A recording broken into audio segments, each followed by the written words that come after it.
Hi Justin Slenders, welcome back to Justin Translation YouTube channel. So, kali ini kita balik lagi untuk belajar bahasa Inggris. Apakah kamu punya masalah menyampaikan pikiran ke dalam bahasa Inggris? Adakah tips agar ucapan kita setidaknya mewakili pikiran kita secara utuh, walaupun hanya dengan sedikit ucapan? Dan Justin Translation kali ini akan membahas bagaimana cara menggabungkan gagasan kita agar ucapan kita itu bisa lebih mudah untuk dipahami. Dan kita mulai pada video kali ini, tapi sebelum itu jangan lupa ya untuk tekan tombol subscribe, comment, share, dan like this video. Oke, kita akan mulai. Yang pertama, menggabungkan gagasan dengan conjunction and. Salah satu cara paling mudah berbicara adalah dengan menggunakan kata hubung and yang diartikan dan saat berbicara. Kata hubung ini berfungsi mengekspresikan urutan dan keikutsertaan. Langsung saja deh kita lihat beberapa contohnya. Kata and bisa digunakan untuk menggabungkan kata benda. For example, I see a mountain and clouds there. I see a mountain and clouds there. Aku menyaksikan sebuah gunung dan awan-awan di sana. Lebih enak bukan daripada kita bilang I see a mountain there dan I see a cloud there. Itu redundant atau mubadir. Contoh yang lain, I see a mountain, clouds, and birds there. Aku menyaksikan sebuah gunung, awan-awan, dan burung di sana. Dan ini adalah catatannya. Jika benda yang kita ikut sertakan itu lebih dari 2, kita taruh koma. Oke, di setiap benda tersebut. Dan jangan lupa untuk menuliskan kata and di urutan paling belakang. Oke? Yang selanjutnya, kata conjunction and itu bisa digunakan untuk menggabungkan kata kerja. Semisal seperti ini. I opened the window and turned off the air conditioner. I opened the window and turned off the air conditioner. Aku buka jendela dan mematikan AC. Lalu kemudian kita tambah lagi keterangannya. I opened the window, turned off the air conditioner, and sat down on the chair. Aku membuka jendela, mematikan AC, dan duduk di kursi. So, jika kata kerja lebih dari 2, kita taruh koma dan tuliskan and di urutan kata kerja paling akhir. Oke? Selanjutnya, menggabungkan kata sifat. For example, Indonesia flag is red and white. Bendera Indonesia adalah merah putih. Dan contoh yang lain, Netherlands flag is red, white, and blue. Bendera Belanda itu merah, putih, dan biru. Catatannya sederhana, jika kita masukkan kata sifat lebih dari 2, maka kita taruh koma dan tuliskan and di urutan kata sifat paling akhir. Dan kata and juga bisa digabungkan untuk menggabungkan kalimat, tidak hanya kelas kata saja. For example, Anton likes cookies and I like bread. Anton likes cookies and I like bread. Anton suka kue kering dan aku suka roti basah. Contoh yang lain, Daddy is cutting grass at backyard and Mom is cooking at kitchen. Ayah sedang memotong rumput di kebun belakang dan ibu sedang memasak di dapur. Dan catatannya adalah saat kita menggabungkan 2 kalimat seperti ini, kita perlu sekali menyisipkan koma sebelum and. Karena ini termasuk dari kalimat compound sentence. Oke? Apabila kalian ingin belajar apa itu compound sentence, jangan lupa ya untuk klik link di bawah di deskripsi kita. Selanjutnya, menggabungkan gagasan dengan but and or. Jadi, kata but itu untuk menunjukkan adanya kontradiksi dari 2 hal, or itu menunjukkan pilihan. Oke? Dan keduanya bisa dipakai untuk menggabungkan kata benda, kerja, sifat, dan kalimat seperti halnya and. Contohnya seperti ini. Tomato is not fruit but vegetable. Tomato is not fruit but vegetable. Tomat itu bukan buah tapi sayur. Nah, enak bukan?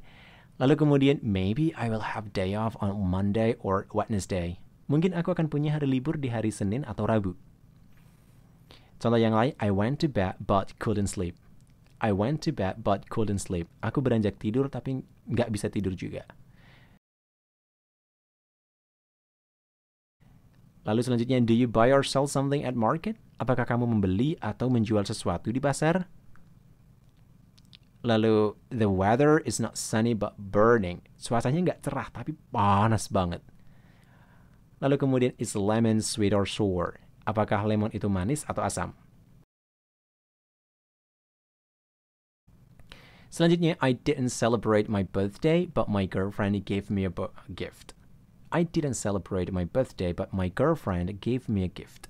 Aku tidak merayakan ulang tahunku, tapi pacarku memberikanku kado.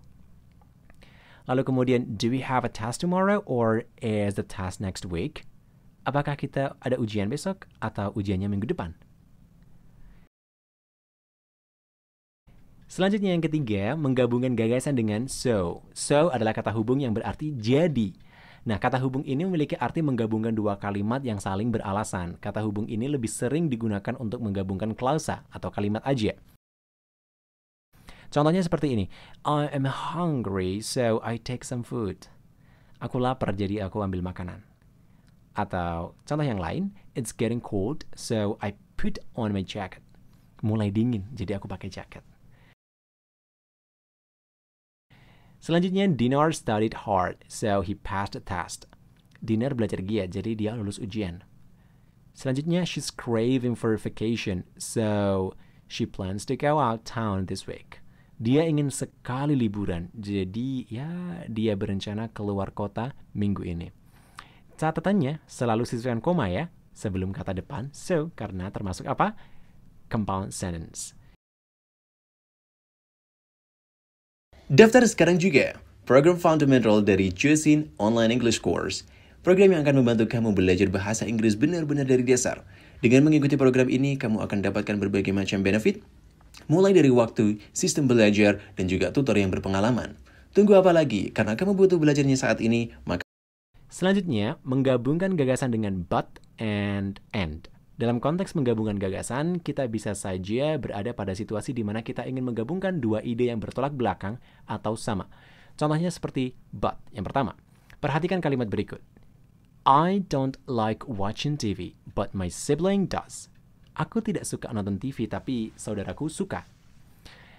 Karena kedua konteks kalimat sama, jadi kita hanya mengambil auxiliary verb ya pada kalimat kedua. Ini untuk merunjukkan penyederhanaan bentuk. Contoh lebih banyak bisa dilihat sebagai berikut. I speak English, but my mom doesn't. Aku berbicara bahasa Inggris, tapi ibuku tidak. I slept earlier last night, but I didn't. Nai tidur lebih awal semalam, tapi aku tidak. Sinta will not watch horror movie, but I will. Sinta dia akan nonton film horror, tapi ya, aku akan nonton. Selanjutnya, menggunakan kata hubung and. Perhatikan kalimat berikut. I like playing game and my sibling does too. Aku suka main game dan saudaraku suka juga. And then, I don't like playing game and my sibling doesn't either. Aku nggak suka main game dan saudaraku juga nggak suka. Catatannya, untuk kata hubung and, kita hanya mengambil auxiliary verb pada kalimat kedua dengan mengacu auxiliary verb kalimat pertama. Dan kata to itu bermakna juga. Ini hanya untuk kalimat yang positif ya. Lalu bagaimana untuk kalimat yang negatif? Kita ganti to menjadi either, bermakna juga gitu. Contoh lebih banyak bisa dilihat sebagai berikut. I don't speak English and my mom doesn't either. Aku nggak bicara bahasa Inggris dan ibuku tidak juga. I didn't sleep earlier last night and I didn't either.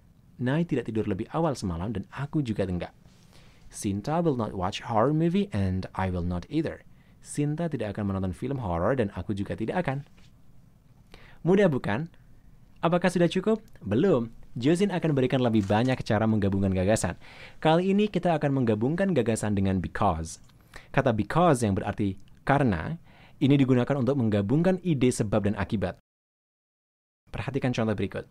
I am studying English because I have to speak English at office. Aku belajar bahasa Inggris karena aku harus berbicara bahasa Inggris di kantor. Atau bisa kita balik, because I have to speak English at office, I'm studying English. Karena aku harus berbicara bahasa Inggris di kantor, ya aku harus belajar bahasa Inggris. Apabila klausa because di belakang kalimat inti, maka kita tidak perlu menyisipkan koma. Tapi sebaliknya, jika klausa dengan because ada di awal kalimat, kita perlu sisipkan koma sebelum kalimat inti. Contoh lebih banyak dengan because. You will never understand other people because you don't want to understand yourself. Kamu tidak akan pernah memahami orang lain karena kamu tidak mau memahami dirimu sendiri. I'm going to get to home lately because I'm stuck at traffic jam. Aku akan telat sampai rumah karena aku terjebak macet. Or, because you gave me birthday gift on my last birthday, I will give you a surprise on your next birthday. Karena kamu memberikanku hadiah di hari ulang tahunku terakhir, aku akan memberikanmu kejutan di ulang tahunmu mendatang. Because the battery is run out, my phone cannot turn on. Karena baterainya habis, ya teleponku nggak bisa menyala. Selanjutnya, menggabungkan gagasan dengan even though atau although. Baik kata even though dan although memiliki arti yang sama, yaitu meskipun. Dan kata ini digunakan untuk memberikan penyangkalan ide. Perhatikan contoh berikut. Even though I was hungry, I didn't eat. Meskipun aku lapar, aku nggak makan. Or, I didn't eat even though I was hungry. Aku nggak makan meskipun aku lapar. Lalu kemudian yang lain contohnya adalah she passed the test although she didn't study. Dia lulus ujian meskipun dia tidak belajar. Although she didn't study, she passed the test. Meskipun dia tidak belajar, dia lulus ujian. Dan itu adalah penjelasan dari semua yang bisa Justin kasih dalam menggabungkan gagasan saat berbicara. Bagaimana?